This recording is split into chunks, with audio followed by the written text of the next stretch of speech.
আমি আল্লাহ তোর শেষের মালিক, আমি আল্লাহ তোরে পাঠিয়েছি, আমি আল্লাহ তোরে নিয়ে যাব। কোথায় ছিলে কুদরতের উপরে, কোথায় আসছো দুনিয়ার ভিতরে, কোথায় যাবে? আমার আল্লাহ বলেন সুম্মা ইলাইহি তুরজাউন,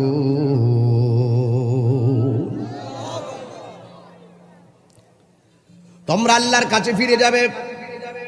এই জন্যই তো রাসূল করিম সাল্লাল্লাহু আলাইহি সাল্লাম তিনি ইরশাদ করেছেন, কেউ যদি পেটের যন্ত্রণায়, পেটের রোগে কেউ যদি মারা যায়, আল্লাহ রাব্বুল আলামিন তার কবরের আযাব, কখনো তার কবরের মধ্যে আযাব দিবে না। এই জন্য আমার রাসূল বলেছেন, কাহারও যদি জ্বর হয়, জ্বর হলে তোমরা ডিপ্রেশন করো না।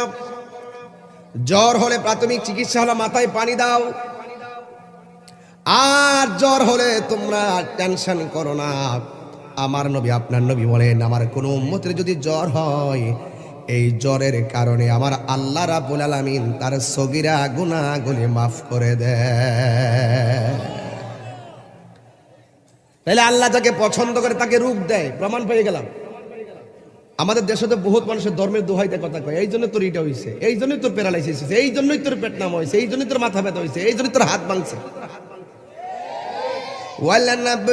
وَلَنَبْلُوَنَّكُمْ بِشَيْءٍ مِّنَ الْخَوْفِ وَالْجُوعِ وَنَقْصٍ مِّنَ الْأَمْوَالِ وَالْأَنفُسِ وَالثَّمَرَاتِ। আল্লাহ রাব্বুল আলামিন বলেন, আমি আল্লাহ যাকে পছন্দ করব, আমি আল্লাহ তাকে ভয় দিয়া পরীক্ষা করব, ক্ষুধা দিয়া পরীক্ষা করব, সম্পত্তি নুকসান দিয়ে পরীক্ষা করব, জানের মধ্যে রোগ বিমার দিয়ে পরীক্ষা করব। সব পরীক্ষায় যদি তুমি ধৈর্য ধারণ করতে পারো, আমার আল্লাহ রাব্বুল আলামিন বলেন ওয়াবাশশিরিস সাবিরিন, আর জান্নাতের শুভ সংবাদ ওই ধৈর্যশীলদের জন্য আমি আল্লাহ দিয়েছি। আল্লাযীনা ইযা আসাবাতহুম মুসিবাহ ক্বালু ইন্না লিল্লাহি ওয়া ইন্না ইলাইহি রাজিউন।